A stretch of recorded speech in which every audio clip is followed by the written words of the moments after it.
magazine hebdomadaire de la MINUSCA, voici le sommaire de ce soir. La sous-secrétaire générale des Nations Unies aux droits de l'homme, Ilse Brand-Keris, est arrivée à Bangui le 4 octobre 2022 en visite de travail de 4 jours en République centrafricaine. Les partenaires de la République centrafricaine et différents acteurs impliqués dans le processus de paix dans le pays ont tenu une 4e réunion de coordination sur le processus de mutualisation de l'accord politique pour la paix et la réconciliation en République centrafricaine et de la feuille de route de Luanda. Le laboratoire national de biologie clinique et de santé publique de Bangui a bénéficié d'un don de médicaments, d'équipements, d'intrants et de consommables biomédicaux. Le don a été fait par les casques bleus des forces spéciales du contingent bangladais de la MINUSCA. Bonsoir.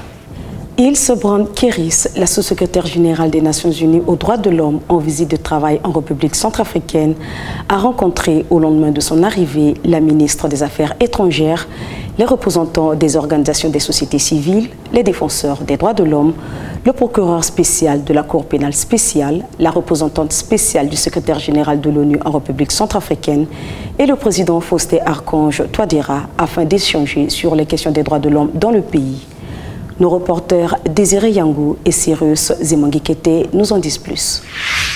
Arrivée le 4 octobre 2022 à Bangui en mission de travail, la sous-secrétaire générale des Nations Unies aux droits de l'homme, Ilse Brand-Keris, a été reçue en audience le 5 octobre 2022 par la représentante spéciale du secrétaire général de l'ONU en République centrafricaine et chef de la MINUSCA, Valentine Rugwabiza. Le même jour, Ilse Brand-Keris a rencontré la chef de la division des droits de l'homme de la MINUSCA, Hanan Talbi, puis la ministre des Affaires étrangères de la République centrafricaine, Sylvie Baipo-Témon. Pour pouvoir travailler sur un sujet et accompagner au mieux un pays sujet à des problématiques de droits humains, il faut être sur le terrain. Et c'est ce que Madame la sous-secrétaire nous honore aujourd'hui, de pouvoir venir avec sa délégation de Genève et des Nations Unies, accompagnée de ceux qui travaillent sur le sujet des droits humains au sein de la MINUSCA en terre centrafricaine pour s'approprier d'elle-même ces sujets. Donc en étant sur le terrain, elle sera plus édifiée sur ces sujets et plus en mesure justement de pouvoir apporter et travailler à nous soutenir davantage. La sous-secrétaire générale des Nations Unies aux droits de l'homme, Ilse Brand-Keris, a échangé avec les chefs des sections substantives de la MINUSCA ainsi qu'avec les organisations de défense des droits de l'homme et des représentants de la société civile centrafricaine. Ces échanges ont porté sur la situation politique, sociale, sécuritaire et des droits de l'homme en République centrafricaine. On continue de suivre de très près ce qui se passe dans la République centrafricaine. On sait la souffrance et la douleur de la population, on la voit chaque jour. On n'a pas l'accès à tout le territoire, donc il y a quand même beaucoup de choses qu'on ne connaît pas encore. Mais c'est vraiment d'avoir cette perspective qu'on va continuer à suivre de près. On fait tout ce qu'on peut, on va renforcer aussi notre travail et notre dialogue et amener les messages à New York, à Genève, dans le reste du monde, aussi dans la plateforme multilatérale, pour être sûr que le monde n'oublie pas le peuple de la République centrafricaine.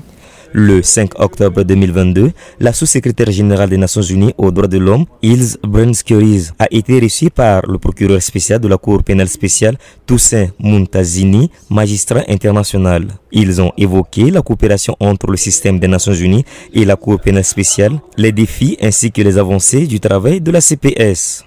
Que les Nations Unies continuent à faire le travail qu'elles ont déjà commencé, qu'elles continuent leur appui, qu'elles l'accentuent. Maintenant que nous sommes à la veille de la prolongation du mandat de la Cour pénale spéciale, il est important qu'un travail de lobbying soit effectué à New York, non seulement pour obtenir la prolongation du mandat de la Cour pénale spéciale, mais aussi la doter de moyens conséquents pour son fonctionnement. Pour terminer sa mission, la sous-secrétaire générale des Nations Unies aux droits de l'homme, Ilse Brand-Keris, a rencontré le président de la République centrafricaine, Faustin-Archange Touadéra, au palais de la Renaissance, puis le représentant de l'Union africaine en République centrafricaine, l'ambassadeur des États-Unis ainsi que le ministre d'État en charge du désarmement, démobilisation, réintégration et rapatriement. Le Premier ministre Félix Mouloua a présidé la 4e réunion de coordination du processus de mutualisation de l'accord politique pour la paix et la réconciliation et la feuille de route de Luanda dans l'objectif d'évaluer l'avancement des activités de la matrice du processus de la réforme du secteur de sécurité. Serge Mbilika était sur le terrain. La 4e réunion de coordination entre le gouvernement centrafricain et ses partenaires dans le cadre de la mutualisation du processus de paix, notamment de l'accord politique pour la paix et la réconciliation en Centrafrique APPR et de la feuille de route de Luanda, s'est tenue le 3 octobre 2022 à Bangui. La rencontre présidée par le Premier ministre centrafricain Félix Mouloua, en présence de plusieurs partenaires et membres du gouvernement, avait pour objectif d'évaluer l'état d'avancement des activités de la matrice du processus de mutualisation prévu pour le mois de septembre 2022. Sur une vingtaine de tâches prévues, 13 ont été réalisées, soit un taux de réalisation de 61%, ce qui amène le chef du gouvernement à dire que des progrès ont été réalisés. Il y a beaucoup de choses qui ont été faites. Alors vous avez aussi suivi avec moi la réaction de nos partenaires qui ont tous apprécié la conduite donc, de ce nouveau processus qui, je suis sûr, va nous conduire vers la paix. Et c'est ça que les Centrafricains attendent. La chef de la MINUSCA, Valentine Rogwabiza, a quant à elle réaffirmé le soutien de la MINUSCA et des autres agences du système des Nations Unies aux activités inscrites dans le cadre du processus de mutualisation de la feuille de route de Luanda et de l'APPR-RCA. Soyez absolument assurés que dans cela, tant sur la partie communication que sur la partie soutien à la décentralisation, du chronogramme d'activité et de la coordination, des efforts de la coordination, soyez assurés du soutien de la MINUSCA dans cela. Elle a en outre plaidé pour que les progrès qui sont en train d'être réalisés dans la mise en œuvre ne restent pas limités à Bangui. Les participants à cette rencontre se sont mis d'accord pour garder la même dynamique et la même périodicité dans la rencontre, de telle manière à pouvoir avancer et réaliser 100% des activités prévues. La protection des populations civiles est l'une des tâches prioritaires du mandat de la MINUSCA. C'est pour soutenir ces populations que les casques bleus de la force spéciale du Bangladesh ont remis des médicaments pour un montant de 3 millions de francs CFA au laboratoire de biologie clinique et de santé publique de Bangui afin de soutenir les personnes vulnérables et approvisionner d'autres hôpitaux en médicaments dans l'objectif de sauver des vies. Suivant ce reportage de Serge Koswate. Les casques bleus des forces spéciales du contingent Bangladesh de la MINUSCA ont organisé le 29 septembre 2022 une activité civilo-militaire au laboratoire national de biologie clinique et de santé publique de Bangui. À cette occasion, le ministre de la Santé et de la Population, Pierre Somsé, a réceptionné un don de médicaments, d'équipements, d'intrants et de consommables biomédicaux d'un montant de près de 3 millions de francs CFA en présence du directeur du laboratoire national, le docteur Clotaire de Nation Raphaël, du commandant des forces spéciales bangladaises et du commandant de la force de la MINUSCA, le général Daniel Sidiki Traoré. La motivation première vient de notre mandat, qui est la protection des populations civiles. La protection des populations civiles, ce n'est pas seulement une protection physique, une protection sécuritaire. C'est vrai que c'est très essentiel. Mais à côté de cette protection physique et sécuritaire, il y a aussi l'accompagnement au quotidien et le fait de pouvoir pourvoir aux besoins essentiels de ces mêmes populations. La sécurité, elle est globale. Elle n'est pas sectorielle, elle n'est pas que physique et sécuritaire. Il y a la sécurité aussi sur le plan mental, les conditions de vie et de travail des populations. L'activité civilo-militaire est un terme qui désigne l'action d'assistance humanitaire en faveur des populations les plus démunies. Ce don vise à contribuer à l'amélioration de la prise en charge des populations et à appuyer le personnel du laboratoire national dans les analyses. Le ministre de la Santé et des Populations, pour sa part, souhaite avoir un mémorandum d'entente avec la MINUSCA et en particulier avec la force qui regorge d'experts dans le domaine médical et qui possède un certain nombre de savoir-faire qui pourront aider à renforcer les capacités du dit ministère pour une meilleure prise en charge sanitaire des populations centrafricaines, surtout dans les zones les plus reculées. Comme vous le voyez, ce n'est pas beaucoup, mais même si ça pouvait sauver qu'une seule vie, c'est déjà beaucoup. Une seule vie, c'est déjà beaucoup. Je veux dire une seule vie sauvée. Une seule vie sauvée d'une manière ou d'une autre grâce à un diagnostic précoce d'une maladie ou grâce à des médicaments, l'accès aux médicaments que permettrait ce don, c'est déjà beaucoup. Donc ce que vous avez fait est beaucoup. Parce qu'il va sauver au moins une vie. Or, il va sauver plusieurs vies. En plus de leur tâche prioritaire qui est de sécuriser et protéger les populations civiles, les casques bleus bangladais mènent d'autres activités au profit des populations civiles, à savoir la construction de routes et de ponts, les dons d'équipements sportifs, les formations diverses et les campagnes de consultation et de soins gratuits. Nous recevons tout à l'heure le chef du bureau de la MINUSCA à Boar, M. Périclès Gasparini, dans une interview exclusive. Il répond aux questions de Crispin Demba Sakete sur la particularité de la ville de Boar et ses environs, les défis socio-économiques, politiques, sécuritaires et la collaboration avec les autorités de cette préfecture. Restez avec nous.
Nous sommes de retour et merci d'être restés avec nous. Sans plus tarder, nous rejoignons Crispin Demba Sakete qui s'est entretenu avec M. Périclès Gasparini. Monsieur Périclès Gasparini, bonjour. Bonjour. Vous êtes le chef de bureau de la MINUSCA secteur ouest basé à Boar. Merci pour cette interview. C'est un plaisir. En décembre 2020, la préfecture de Boar et les localités environnantes ont été attaquées par des groupes armés. Finalement, les attaques ont été repoussées avec l'appui de la MINUSCA notamment. Près de 2 ans après, comment se présente la situation sécuritaire dans la région ? Au niveau sécuritaire, la première chose, c'était d'améliorer notre réseau d'alerte. Il y a un réseau avec la population civile. Deuxièmement, nous sommes en train d'installer tout un bataillon qui couvre des Bélocaux jusqu'à Bangui, donc toute la MRS1, et qui va faire l'escolte. La frontière camerounaise. Près de la frontière camerounaise, effectivement. Ce sont 750 effectifs qui font l'escolte pour améliorer la sécurité de la zone et particulièrement de Boar. Troisièmement, nous avons aussi installé un autre contingent des forces de réaction rapide qui est déjà sur place et déjà opérationnel. Ça, c'est pour l'appui au FACA, aux FSI. Nous avons une planification au niveau politique, c'est déjà ma partie, beaucoup plus intégrée, où nous avons aidé les préfets à développer un plan d'action préfectorale. Nous avons fait une conférence préfectorale en appuyant les préfets avec 150 effectifs de différentes partie de la préfecture pour lui aider à imaginer quelle serait la meilleure manière d'utiliser les ressources humaines, les ressources matérielles qu'il dispose, y compris l'appui de la MINUSCA. Ce plan d'action va sortir rapidement. Nous avons aussi fait des exercices, de planification d'exercices, simulation des situations de crise. Ça s'est passé par exemple la semaine passée, où tous les éléments de la MINUSCA et du système des Nations Unies se sont rencontrés pour voir qu'est-ce qu'on peut faire dans cette situation d'une crise, comment est-ce qu'on va gérer, comment est-ce qu'on va travailler avec les autorités locales. Et en fait, nous avons eu la présence des FACA qui nous avons beaucoup aidés en disant voilà comment on pourrait travailler ensemble s'il y a une situation de crise. Par rapport à la crise qu'on a évoquée tout à l'heure de 2020, il y a une réduction de l'autorité de l'État dans la région. Et aujourd'hui, où en sommes-nous avec la situation du redéploiement et de l'extension de cette autorité de l'État avec, comme vous le faites, vous l'avez dit ici, l'appui de la MINUSCA? Oui, la MINUSCA a un mandat très précis là-dessus. Nous travaillons avec les autorités locales, avec les autorités centrales aussi. Donc on a MINUSCA ici à Bangui ou bien à Boire avec nous pour réfléchir sur où est-ce qu'il faut mettre l'accent plutôt dans une zone, plutôt dans une autre. Donc on a une planification. Nous aidons avec trois types de mécanismes. Le premier mécanisme, c'est les QUIPS. Ce sont des projets, des actions rapides. 3 mois, 4 mois, donc on peut changer une situation. Donc nous pouvons construire une mairie, nous pouvons construire ou réhabiliter une gendarmerie. Et nous travaillons aussi avec la société civile parce que c'est important qu'ils le devons ensemble, n'est-ce pas? Et le deuxième élément, outil que nous avons, c'est les fonds programmatiques des différentes sections de la MINUSCA qui peuvent aller au-delà des 3 mois, 2 ans, 3 ans, ça dépend des types de coopération. Et puis nous avons un troisième outil qui est très intéressant, c'est le bureau de chef de bureau de la MINUSCA a un peu d'argent qui peut faire, par exemple, la conférence était financée avec ces fonds-là, donc nous ne faisons pas de compétition avec les autres outils, mais nous faisons d'une certaine manière, on rassemble tous les éléments qui peuvent aider les préfets, qui sont les représentants du président dans la préfecture, pour travailler ensemble et donner dans le cadre du retour de l'autorité de l'État. Comment la collaboration se passe entre vous et les autorités et y a-t-il des défis dans ce sens? Mettre tout le monde ensemble, c'est ça les défis, pour qu'on puisse ensemble décider, par exemple, travailler ensemble. Nous voulons, par exemple, faire un puits parce que un chef des villages nous a demandé, on ne va pas faire les puits tout de suite. Il va falloir qu'on coordonne avec les préfets, qu'on coordonne avec, dans les Nations Unies, il y a un groupe de l'eau, donc on coordonne avec ce groupe qui est présidé par UNICEF, et puis on parle avec les directeurs régionaux. Vous voyez, il y a toute une coordination pour qu'on puisse être sûr que ce que nous faisons, c'est que le gouvernement veut le faire. Un autre défi qui est apparu, je pourrais même dire une menace, récemment dans la région, on parle des engins explosifs. Il y a eu des éléments de la MINUSCA qui ont été victimes, de même que la population. Comment est-ce que vous comptez apporter une contribution pour résoudre ce problème? OMAS, c'est l'institution des Nations Unies qui travaille dans ce domaine, est en train de faire un travail de sensibilisation parce que malheureusement, les victimes sont toujours une grande quantité, les femmes, les enfants, ce ne sont pas les combattants, n'est-ce pas? Et puis, donc OMAS est en train de faire ce travail. Deuxièmement, il y a la MINUSCA qui fait de ce travail de minage aussi. Et à Boire, nous avons été très heureux de recevoir dernièrement un contingent avec toute une équipe, y compris avec un chien qui peuvent aider à trouver ce type d'engin. Mais je veux parler d'un troisième outil que nous avons, qui en fait le gouvernement a, nous avons aussi, c'est le contact avec la population. C'est très important que la population puisse travailler avec nous. Ils savent, ils voient passer les éléments des groupes armés, ils savent où ça peut être un endroit où ils ont mis des engins. Il faut qu'ils contactent les premiers gendarmes qu'ils voient, ou la police, ou l'autorité locale, civile, ou bien même une de nos patrouilles, pour qu'on puisse aider à éliminer cet risque. Le thème de la journée de la paix cette année porte également sur la lutte contre la désinformation. Est-ce qu'à Boire, vous faites face à ces genres de situations et comment est-ce que vous vous y prenez? Il faut que la population puisse écouter la radio Guéra, mais aussi à d'autres radios communautaires. C'est très important qu'ils puissent faire la part des choses. C'est pas seulement recevons des informations qu'on va apprendre. Il faut tout simplement voir les activités de la MINUSCA de jour en jour. Tous les jours, nous sommes en train de travailler en pro de la population civile, en pro de la coopération avec les différentes forces actives dans les pays. Et si vous regardez, ce n'est pas seulement la MINUSCA, tout le système des Nations Unies fait un grand travail dans les pays. Et donc, quand la population voit ça, il y a déjà une autre perspective qui peut être créée. Je voudrais terminer par faire un appel. Un appel à tous ceux qui travaillent dans le domaine de la média. Hein.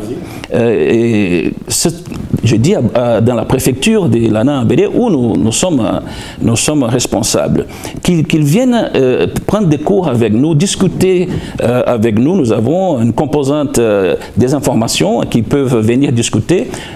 S'il n'y a pas un cours ce mois-ci, on pourra avoir prochainement mettre ces personnes dans notre groupe pour pouvoir améliorer leur capacitation et leur faire des multiplicateurs. Parce que ce sont des personnes qui peuvent aider la population à mieux comprendre, à mieux faire la part des choses. Monsieur Périclès Gasparini, je vous remercie. C'est un plaisir. Merci Crispin. Ainsi prend fin le magazine hebdomadaire de la MINUSCA. Je suis Ingrid Swimbo. Prenez soin de vous. Au plaisir de vous retrouver très bientôt.